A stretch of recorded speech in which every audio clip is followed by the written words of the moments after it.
Hello, everyone. This is Mac with Emergency Reporting. I apologize for being a little late there, having some computer issues with all of this stuff going around, but on now, so I do apologize.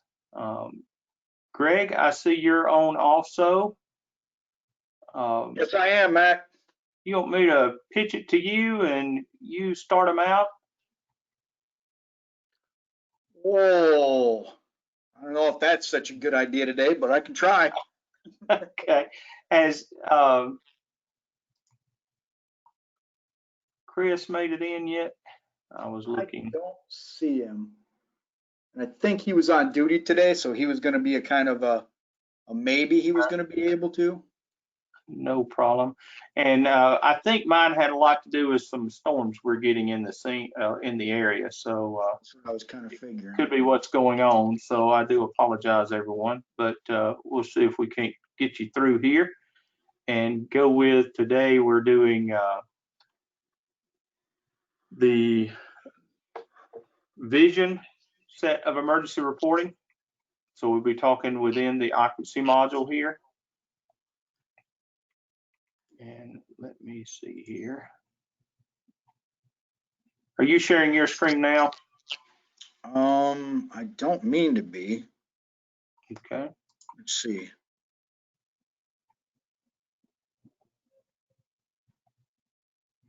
Yeah, go ahead and share your screen and you can get started in it. There you go.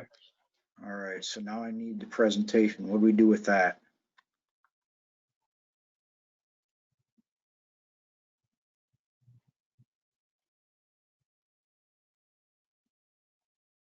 I don't have the presentation anywhere, Mac. Let me see.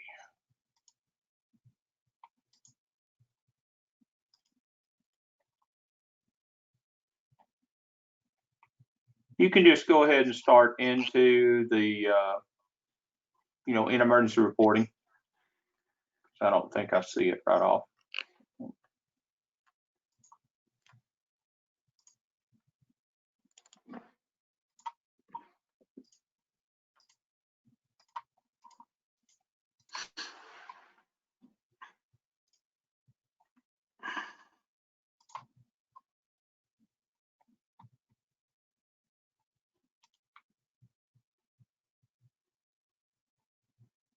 All right, Mac, are you seeing my screen now? Let me see. It went away. Yes, I've got it. Okay. All right. Let's see, vision risk assessment. I actually forgot what the topic was today. Under occupancy. Yes.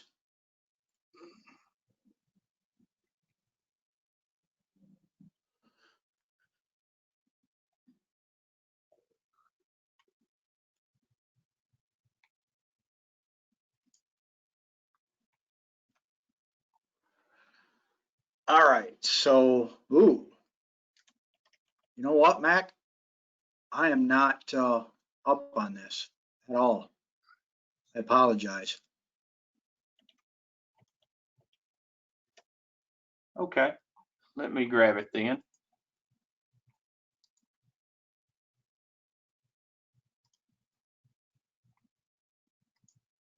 All right, everyone. Sorry about that. That's no problem.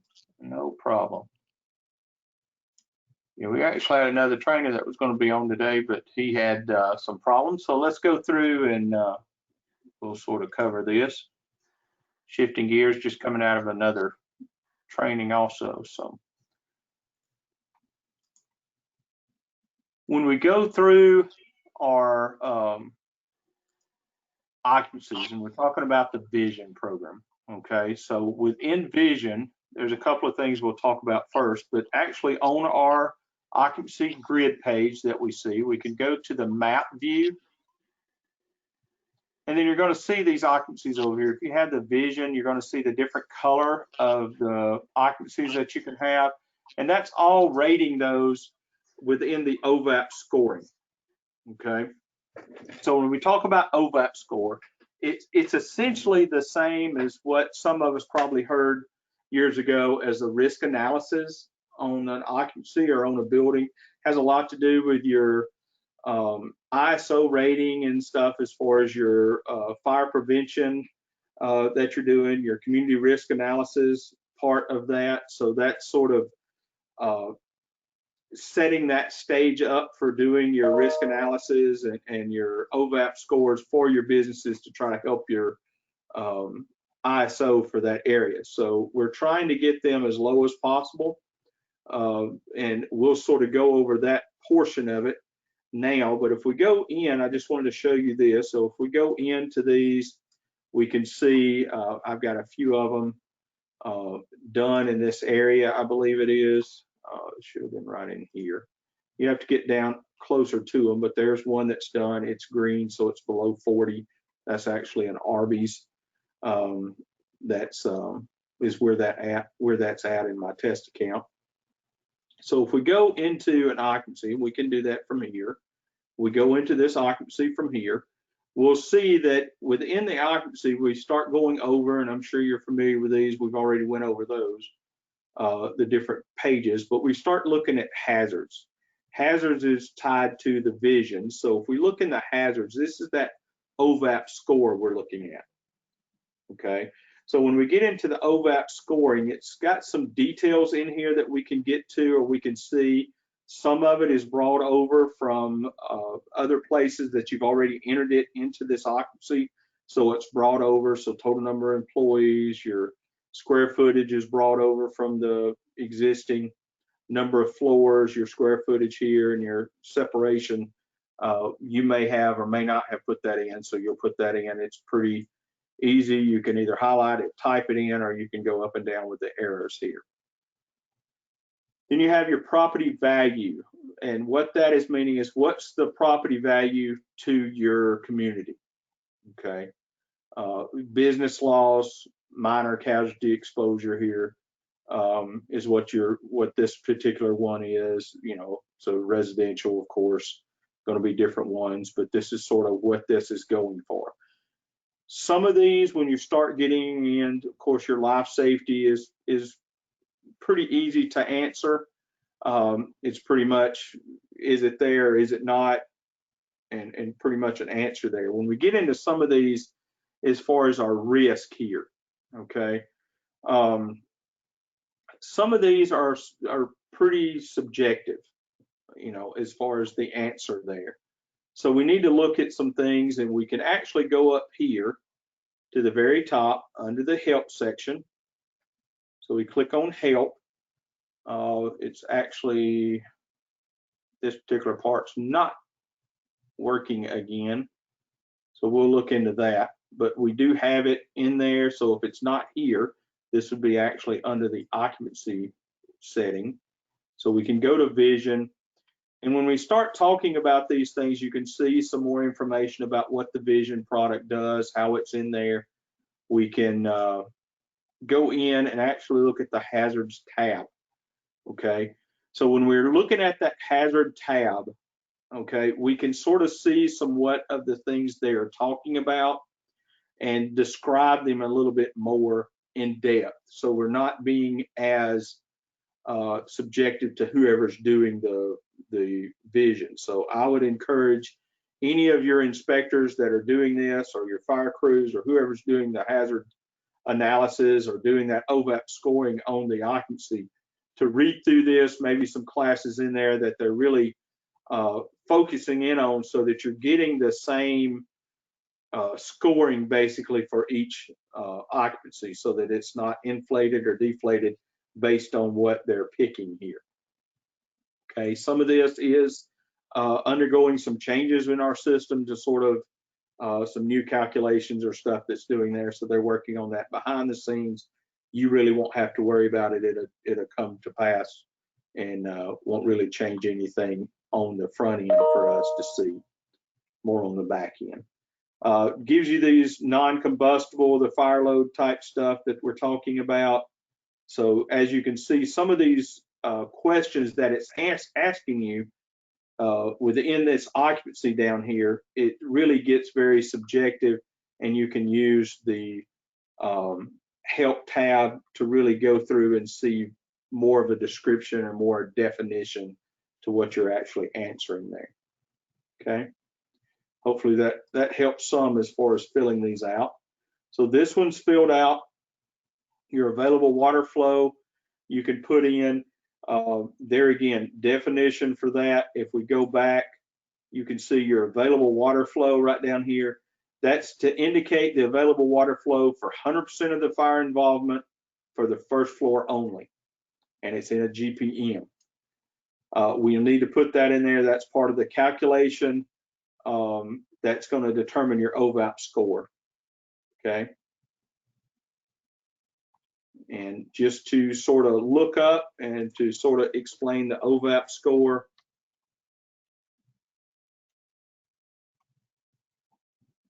We can look that up and just give you an overall. So it's a rating of your community risk assessments. Okay. Hey, Mac. Yes. Yeah, we got an attendee that raised their hand that looks like they're calling in by phone. So I'm just going to see if I can. Okay. No question. Okay. Yeah, haven't been able to type in a question. I'm just going to see if I can. Yeah, and we do have some handouts in there. You've got two that are in there, your ISO guide for determining needed fire flow, and then also the needed fire flow manual. You'll find that within the handout section of this webinar. Okay, so OVAP actually stands for Occupancy Vulnerability Assessment Profile, so OVAP. So there again, that sort of gives you some ideas. You can look through there and sort of see you know, a little bit more detail as to what we're looking for and why it's important to the different, you know, ISO or accreditation or anything like that. Okay. So then you'll get your results. There's also needed fire flow down here. As you can see, this OVAP score was 29.7, and then it's going to be actually color coded there.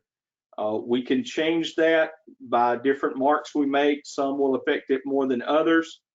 That's one reason we're going back through and sort of reweighing the weight as far as the formula as to what these different things mean, to sort of correct it, and, or I say correct it, get it more in line with what we're doing or what's going on with it within the requirements of the NFPA and ISO and stuff. Okay. Now, up at the top, you're going to see actually a vision section. So when you have vision up here, you're going to see vision. If we click on that, it's going to be occupancy hazard report. So we can run these results by name, address, needed fire flow, or OVAP scoring. If we just generate the report, it's going to come up, and these are the ones that I have done. You can see if it's sufficient or insufficient flow available. You see this one really high, so it's not there. Most of the others are there. You'll see how they come through. This is just an overall report of your vision here. It's actually pulling by name. Okay, if I go back to that report here or in that area, I can look at hazard statistics also as another report that's given in here. So, and this is pretty much overall what I have done. It's going to tell us above 60, above 49, you know, what's in, where they are at. And then number of completed OVAP scores, there's 6, so it's only 2% of my occupancies. I've been doing really poor in this particular test account, but that's what it's looking for. So you get these numbers based on what's been done, your percentages. Okay, does that help understand? Anybody got any questions so far? Because what we're going to do is I'm going to go into one of my occupancies here that doesn't have an OVAP score, and we're going to sort of see how that's looking and what it looks like. Okay. I do not see any questions at this point, Mac. Okay. So I'm going to go into the Burger King here. Okay. So I'll go over to edit this. We're going to see that pretty much everything through here is done. So we're going to go straight to the hazards tab. Number of employees here, we're going to say that there's actually We can add them up, but we're going to say there's 18. Their average exposure separation in feet. This particular business is off to itself in a sense. There's plenty of room around it, so we're going to say 100 feet. Okay. Now we've got number of floors. It's single floor. Square footage is around 1,200. That come in from where we've put it in up here on our pre-fire plans and stuff. Property value, we have nothing selected is what's mainly going to be on everything when you first come in. We can say here again, business loss, we can put that in. As far as our occupant load here, I believe this one's between 50 and 100 occupancies, if I'm just remembering correctly. Access, there's actually access to all sides of this building. Now, occupant mobility. Most everybody that goes to a fast food restaurant is usually awake. Okay, usually. All right. Then we've got some warning alarm systems that's in there. They do have an automatic central alarm in here. Their exits are conforming. It's a wood frame structure. We can drop that down and pick whichever one we want, and that is actually set within our occupancy module. In settings, you can have those added in there up here. So that'll be the drop down that you see here also. Okay, then we get into some of those subjective things that we're looking for. So risk, regulatory oversight. So are they highly regulated, which means inspections are scheduled and carried out? Is it just random? Is it voluntary compliance? What are we doing with our oversight here? So I would say highly regulated, scheduled inspections, and mandatory compliance. So we'll look at on the very top one. Human activity. Okay, is there no access to unauthorized personnel? You know, it's more of a business activity, sales and retail type stuff here. So we would put that one there, and you can see the others. I'm not going to read through all of them. Their experience. Now here again, experience. What experience are we looking for? If we go look at our help guide here, and we look down that, we look at experience. Experience refers to the frequency of incidents at that particular occupancy.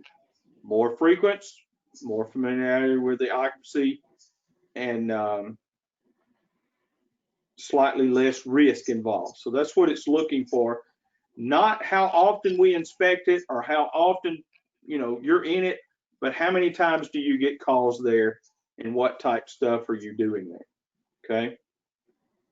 So if we look here, we don't get calls a lot there. So I would probably say rare occurrence. Okay. Capacity to control within the building of origin.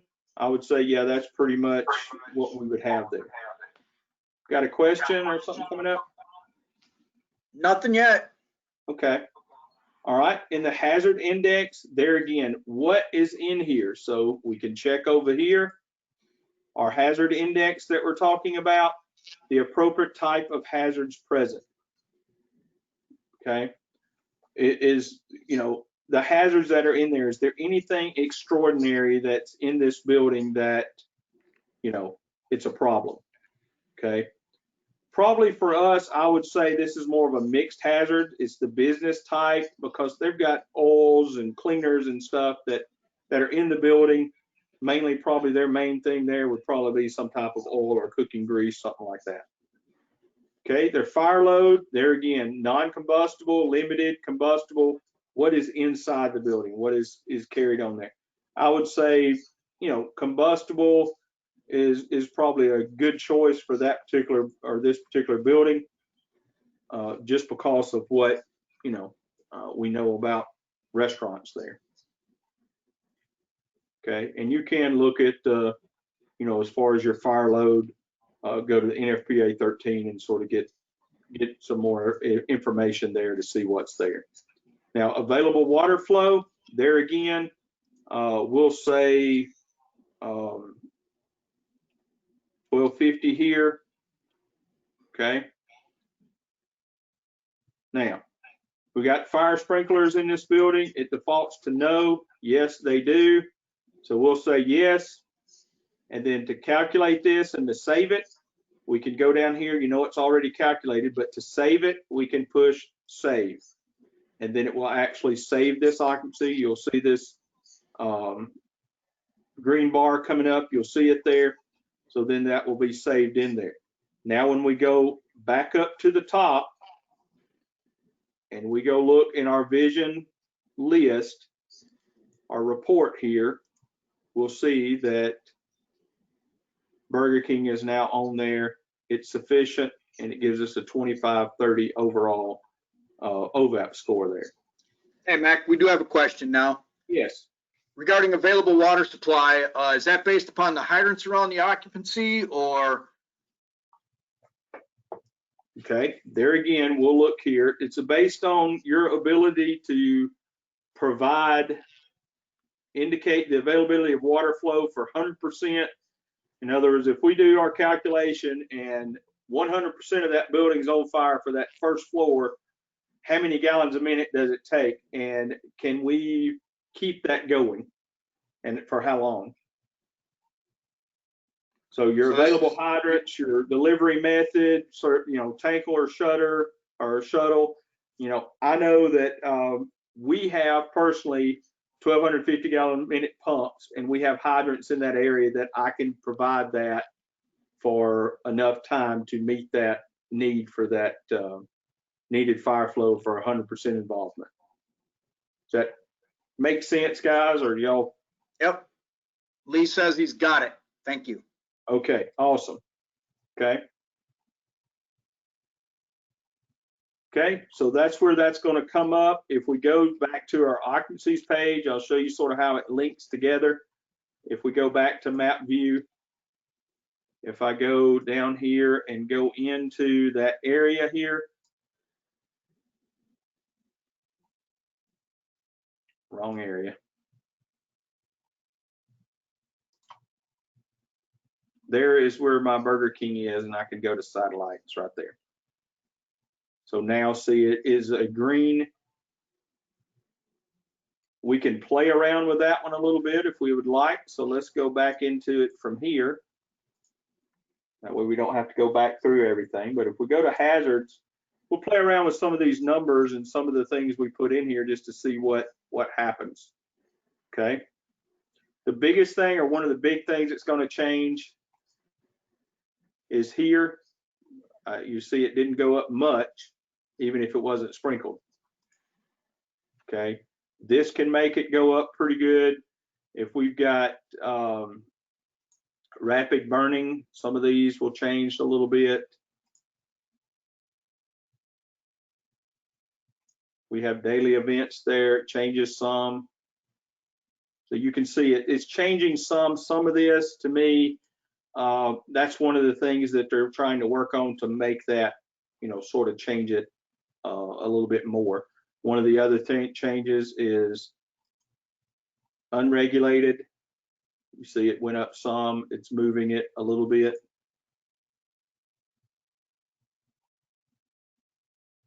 Oh, where was the other one? Extraordinary effort's going to change it. There again, moved it up some more.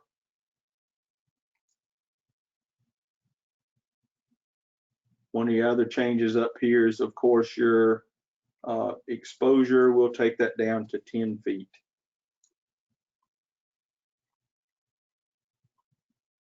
See, we went up a little bit. So I think there's some in there that they're working on trying to adjust to try to make that a little bit more close with the, and some of it has come from changes within NFPA. They're working to try to correct and get better and get fixed. More accurate. This is another thing that will change it. So let's say modified fire restrictive. See, it went down a good bit then. And if we go up to the constructive is fire resistive, took it down even further. So that's where we're getting into those different types of construction. You see how it sort of affects things and comes into play.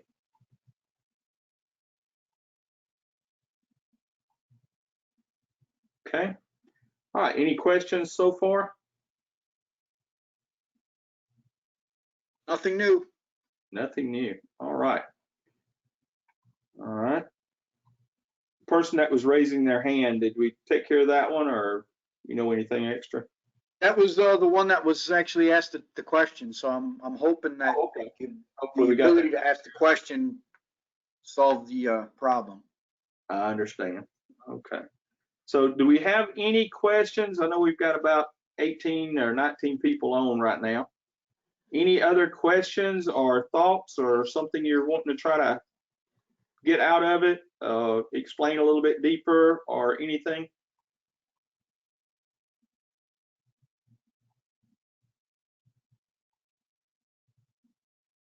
I'm not seeing any new questions coming in, Mac. Okay. I think I just saw one. Was that one? Oh, yep, now one popped in. Randy Childress, is there any way to add the hazard number to multiple occupancies in one building? There's not a like. So I guess you're if I'm gathering this right, and tell me if I'm not. You're saying like you've got a master tenant type relationship, and you're wanting to add that to multiple businesses that are sort of in that one occupancy. Is that correct? Yes, that's what he, Okay. yep. Yeah, there's not a way. If we go back to this beginning here, and if I've got a master here, we can select pre-fills here, okay? So if you notice, it doesn't feel that hazard tab. So there is no way to make those multiple at one time. So we have to do them individual per occupancy. And really, I mean, if we think about it, yeah, it's going to affect a little bit. I mean, you are adding the type construction, so some of that stuff will be filled out. But to add the actual number, you know, that same OVAP score to everybody in that building, no, there's not. It has to be by individual. That Another question, Lee Turner would like a little bit better construction type discussion. okay, construction type. Okay, when we go into construction types, those are set up with your inspection when you have like your inspector 1, 2, and 3 within the NFPA guidelines or whatever. Well, it's NFPA, your certified instructor or inspector, excuse me. You get those, they're set up within the different code sets you may have. Okay. So if you go to ISO or NFPA, the building codes and stuff, you're going to see that these codes, when you're looking at construction types right here, okay, there's different codes. Now, sometime they used to refer to them as a type 1, 2, 3, 4, and 5 and all that stuff. They're still in there. If you want to set this with these, that's fine. But this is really what ISO defines them as is here, okay? And then we can set them. We want to make sure our construction types has that ISO definition, because the fact of when we're looking at, well, let me make this statement before I move off. But the reason we didn't put the type 1, 2, 3, 4, and 5 is I taught the fire inspector classes for years for Alabama Fire College. And one of the biggest questions people miss, because we just don't cover it enough, I think, and we don't do it a lot, is the different types and which one it was. Okay. So the reason we just went, just like our communications over the radios, we get away from 10 codes, we just go to plain text. That's sort of the same thing we're doing here.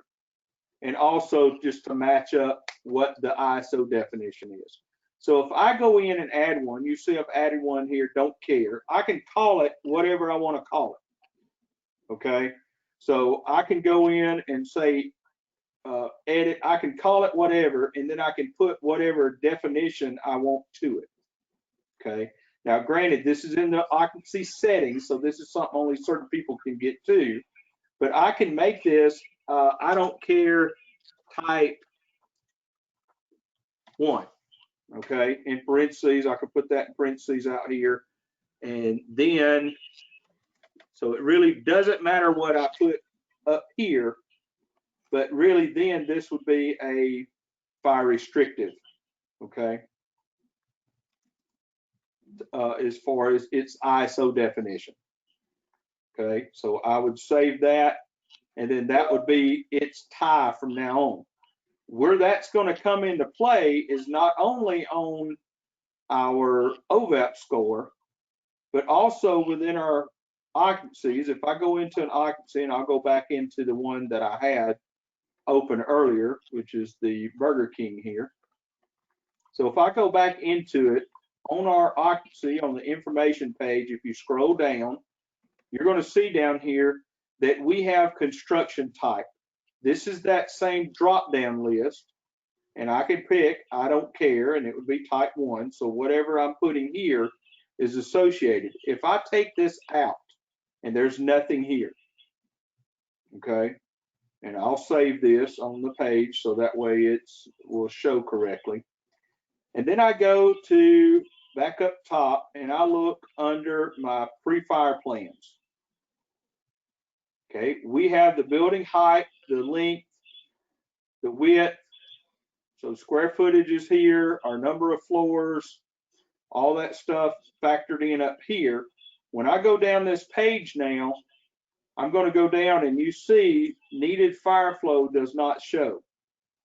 The reason being is it has to have that construction type, that ISO definition in the background in order to calculate. It's part of the calculation for needed fire flow. Okay, so if I go back to the info page and I'll pick that type construction, and I'm going to put it wood frame because that's what it pretty much is. It's got some brick facade, but it's still wood frame. And I go save it. Okay.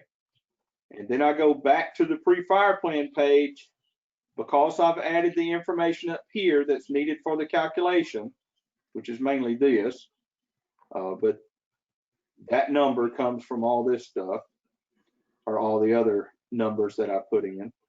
Then when I go down here, it's actually there. Okay, and it takes into effect or into account these.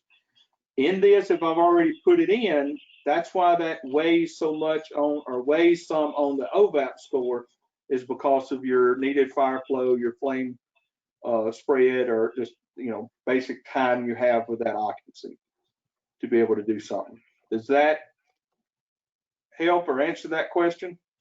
Sounds like you got the question answered there, Mac. Sounds good. There was also a question from Bob Spielberger. What report number will print these occupancies? I just did a quick search. I did find 1302, and I'm not sure if that's what Bob's looking for, which prints the occupancy list with the OVAP score by zone. That's one of about 12 different searches, or 8 different reports that came up when I searched for vision. So yeah, you can look through, like I said, the 2 that's probably the quickest is those 2 that are on the top in the vision product here. These 2, you know, will give you some statistics in there, but as far as overall reports, like I said, we can go to reports here and we can do OVAP or vision.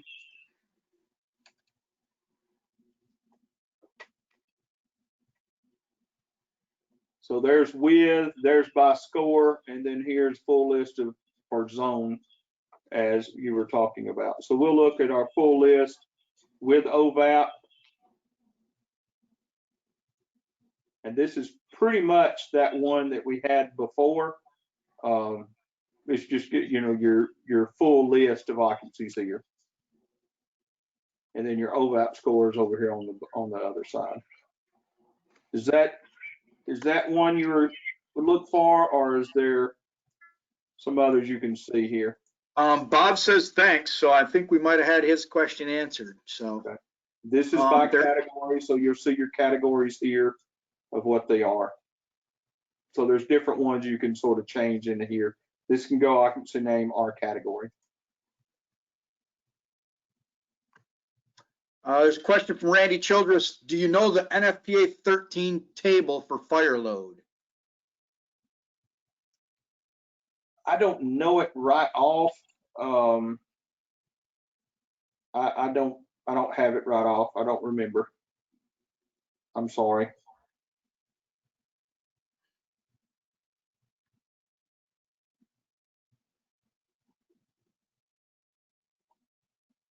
Okay. And it's sort of what we're showing here. It's some of this, but I don't remember the table. So when you see in these here, this is sort of what it's talking about.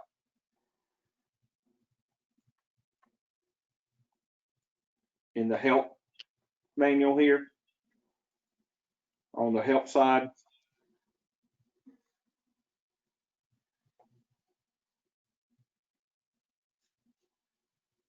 Okay. Randy says no problem, he'll keep looking. Okay. That should be, let's see, I don't know that we can, we might can look it up. Let's try.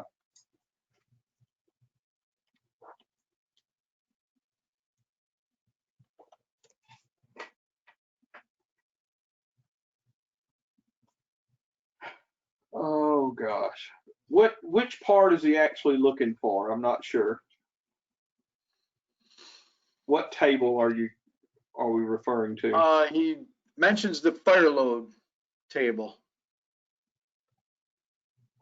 Yeah, I can't remember the name or which one it is, to be honest with you.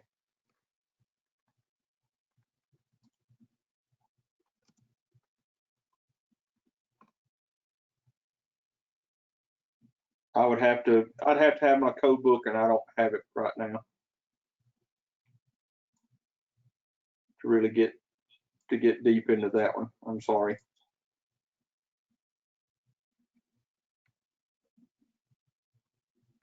Or access to my NFPA codes.